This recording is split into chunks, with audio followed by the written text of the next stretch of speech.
wisdom. A man who is known across all of the lands to defend when the hero of time is out and about, saving his fair maiden. A man who stands up to all evils. A man only known as Zelda-Man! Reporter, away! Hello world of YouTube and welcome to my Green Day Discography review update. Oh my god, I'm finally making this video, right? Today, I'm going to be reviewing the 3 latest Green Day albums, Uno, Dos, and Tre. Now, I know guys, I know this review is highly anticipated. All of you want to know what I think of Uno, Dos, and Tre. Obviously, they weren't my albums of the year, but I do have a lot to say about these records. However, if you have not seen my already 2-part Green Day Discography review, if you'd like to click, or if you'd like to see part 1, click the always magical, ever-present door fedora. It's a magical fedora. It takes you to magical places. If you click on it, it'll take you to part 1. There's a link to part 2 in part 1 and in the other thingy if you want to check it out. Now, with these 3 records, obviously Green Day departs from their previous sound. I don't want to say obviously, but they do. They do diverge from the 21st Century Breakdown sound, which I'm happy about, but does that make these albums good? Well, I have sat, I've listened, taken notes, and I will tell you what I think about them right now. So let's go ahead and get this shit started. Now, the first album released on this trio was Uno, and with each of these albums, I had read that Billy Joe had stated that these records all had a sonic theme to them, and that the theme to this one was power pop. And I can see that to an extent, not just because the songs are a lot of mid-tempo jams, very streamlined Green Day sound, but it has that kind of grand vibe, but not as grand as it could be sound that you could get from power pop. Plus, a lot of the songs on here are love songs, and some of them aren't bad. I actually like the second track, Stay Tonight. It's a nice, well-constructed love song. That can't be said with some of the ones on the tail end, like Fell For You and stuff. They seem very streamlined and very forced, and a lot of the positive messages that are on this record feel kind of forced. And honestly, I didn't like Uno all too much. I like a few tracks. I like Stay the Night, Let Yourself Go, and the 2 closers. And partially because the 2 closers have a huge change from the midsection of the album. Because after Kill the DJ, which is another song I don't like, it's my second least favorite song out of this trio of albums. I don't like the pseudo-funk vibe of Kill the DJ, and it's bleh. And each of these albums has a song I just don't like for one reason or another. But after Kill the DJ, it's a whole lot of mid-tempo, and it's to the point where it sounds like they literally use the same drum patterns for some of these songs. Tracks 8 through 10 literally feel like the same drum pattern with some torqued guitar, bass, and lyrics and themes. And I get that you're trying to make a power pop record, but you could do it better than this. I mean, you have done it better than this in some aspects. Granted, this is better than 21st Century Breakdown, but out of the trio, I found myself walking away from less songs, probably the least amount of songs, if not from this than Tre, out of the ones that I liked. I mean, this isn't terrible, but it feels very autopilot, forced, and bleh. It feels very mediocre to me, and when you're trying to make a power pop record, you shouldn't be mediocre, in my opinion. I think it starts off well. The first 4 tracks are pretty solid. The first track in general, Nuclear Family, sets a really good vibe, and while they don't continue that vibe with the second track, that's, again, the more softer, toned-down track, I do think that it does present a good vibe, and while I didn't like that it kind of switched gears instantly, I'm not mad considering what happens on the tail end of the record where they don't switch gears and it gets boring fast. So all in all, I don't think this record's bad. I definitely think it's better than 21st Century Breakdown, but out of the trilogy, I honestly won't be revisiting this again. If anything, I'll be revisiting Let Yourself Go, because that's the one track I really walked away from liking. As for the last 2 tracks on the album, again, the reason why I like them is because they change the pace. It's not all mid-tempo. They even changed the instrumentation. Rusty James does its vibe, its message of being optimistic well. It doesn't feel forced. And as for the last track, Oh Love, again, that's a good power pop song.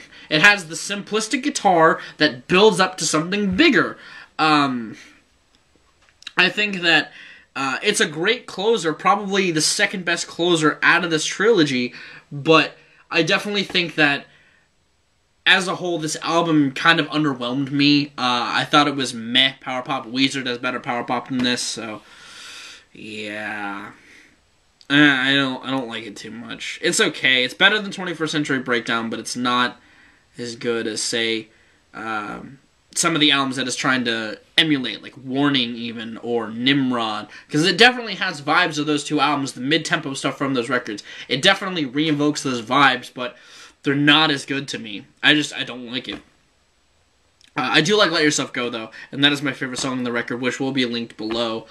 But yeah, it's meh. Some of the drum lines and some of the bass lines are good, but overall this album is meh to me. Some of the solos, again, are even good for Green Day standards. But yeah, let's move on to Dose, shall we? Now, Dose was actually my favorite out of this. I actually like this record tremendously. It was definitely my favorite out of the three albums, and the vibe for this was more garage rock tinged, as what they said. Now, I didn't completely get that. I don't think that they really invoked that garage rock vibe completely, but the guitar tones they use at some points definitely invoke that vibe. There's definitely some honky-tonk sound in there that some garage rock calls back to, and I honestly think that this record is more ambitious for Green Day than 21st Century Breakdown, which was a piano-filled piece of... If you remember my review, I didn't like that record. But this one, I do actually really like. I like some of the riffs on here. Some of the lyrical content, I'm not all that big on, like Fuck Time. And I think that with the lead-in from See You Tonight, which was a nice acoustic intro, I kind of compared it to Doll from The Color and the Shape, the Foo Fighters record. That has that same tone to it, but it kicks in with Fuck Time, which is no monkey wrench, if you ask me. It's not as good. The honky-tonk sound isn't bad, but I don't like the lyrical vibes that it presents. However, after that, it really picks up. Stop When the Red Lights Flash kind of picks up the vibe that the first record, or that the first track, the opener, was trying to present, and I think it's good, and I think that this album starts the lyrical theme that continues into Trey, which is love and hurt and pain and anguish, and it even starts off with the women-named songs. There's a couple of them on here, and it's not bad. They're not badly named, and they really seem to fit a character, a woman that they want to talk about, and I think that that's a nice idea that's emulated well throughout this and Trey, but I definitely love Dose more. I think that honestly, if you look at my notes, I starred the tracks that I ended up liking, and this has most. This has the most, and honestly, I don't know what song I like the most off of this record, because there is so much about this record that I like, and even some tracks I ended up liking by the end, like Wow, That Sound. What I didn't like, or Wow, That's Loud. And there are even songs on here that I didn't like at first, but grew on me as the song was progressing, like Wow, That's Loud. I didn't like the riff that they used for the sound of the dress, but I thought that it ended well, and it made the sound of the dress fit into the song cohesively, and it was awesome. I love the way that they completely turned me around. I think the closer on this record is probably my favorite, if not Oh Love. The more I think about it, I do like Oh Love a bit, but Amy's a nice closer it's a nice breather from what you just had with this record, because there's a lot of different vibes thrown out there. One thing that I really was surprised about was the song Stray Heart, because that had this like Grease 50s vibe, and I liked it. Honestly, that might be my favorite song in here. If not that, then Lazy Bones, because I really like Lazy Bones too. The riff on that was awesome. The drum work and the guitar work was really freaking awesome. And the end of the song with the burst back into it was a really nice touch. So I don't know. This was definitely my favorite. I actually do recommend Dose. It's a nice Green Day record in comparison to Uno and Trey and 21st Century Breakdown. It's the best album they've put out in a while, if I do say so myself. I do like Dose quite a bit, and if you look around the PDs of Wiki. They relate this album with their Foxborough Tub project, whatever the name of that is. I'll put the real name of it on screen. And that makes me want to get into it if it sounds like that, because I really like Dose's sound. I think it's cool. I think it's nice. I think it constructs itself well, and it dips into different things very well. My favorite track on here, again, might be Stray Heart, if not Lazy Bones, and I'll link both beneath in the underthing. I'll probably link a lot of tracks, actually, from Dose in the underthing, because I really did like this record, but yeah, it's good. I really have no complaints about it. It's really well paced, and it's a great record. Now, as for Trey, the theme for Trey was supposed to be epic. Now, I attuned this, for the most part, to classic rock, because some of the tracks on here, especially in the mid section of the record, sound more classic rock tinged. They're not power poppy, and they're not really grand. They're a bit just more big in comparison to their standards. The guitars sound a bit bigger. The riffs are a lot more constructed and not just pop punk riffs. So I don't know if I'd want to say that it's epic for the most part, except for the first track and the tail track, and the last track. The first track, Brutal Love, is a lot like See You Tonight. At first, it's very soft, it's very intimate, but then it turns into this huge track, because it kind of transforms and morphs. It has this western vibe, then it has some strings come in, and it evolves into this grand thing. I don't like it, because it really doesn't sound like Green Day, but I think that it's a good epic song to kick this record off with. And after that, you get some good, but you get a lot of bland and boring and meh. Like Uno, this has a huge problem with feeding you mid-tempo out the ass. I was making notes in my notes. It starts here. Starts at about A Little Boy Named Trade, which is a good song, but then continues throughout. I'm making notes of more mid-tempo. Now, not all of it's bad, but a lot of it gets really annoying and just boring. Tracks like A Little Boy Named Train and Amanda show that the band has a tight sound, and that's something that I felt was lacking from Uno. While it's a lot of mid-tempo, it's very tight. The band sounds very cohesive and tight, and they play well together. They play off of each other well on those tracks, which you don't really see on the mid-tempo tracks of Uno. And again, this kind of calls back to the Nimrod warning sound on some tracks, like 99 Little Revolutions. I felt kind of had a warning vibe, which I was surprised that song was put out, because it started off sounding like a very political song, which with the same band that wrote American Idiot, it was all anti, government, or had some very negative things to say about the government. I was surprised that song was out, or that they made that song, but the more you listen to it, the message is a bit twerked a bit, but I think that a lot of these songs feel very autopilot, but not in a bad way. Like, Missing You is another one of those great tracks that has very mid-tempo Green Day sounds, but they have that very tight vibe. And you get that through a lot on this record until you hit Dirty Rotten Bastards, which is my favorite track on this record. I don't like the way it opens. Everything is pulled to the back, and then it shoots out with some more mid-tempo.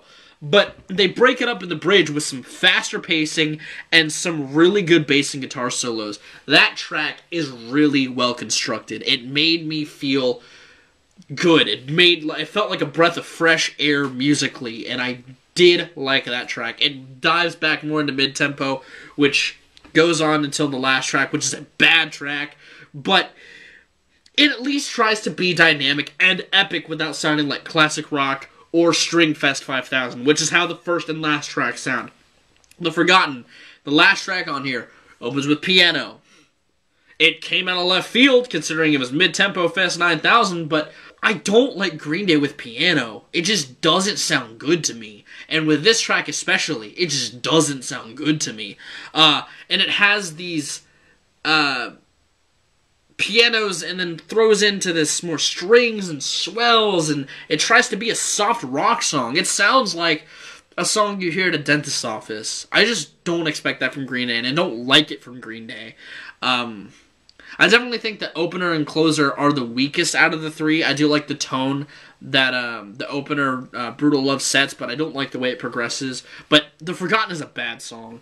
And it's poorly executed to have the soft rock vibe close out your epic record. Yes, it's epic in the sense that the arrangement is big and grandiose, but I don't like the way it sounds.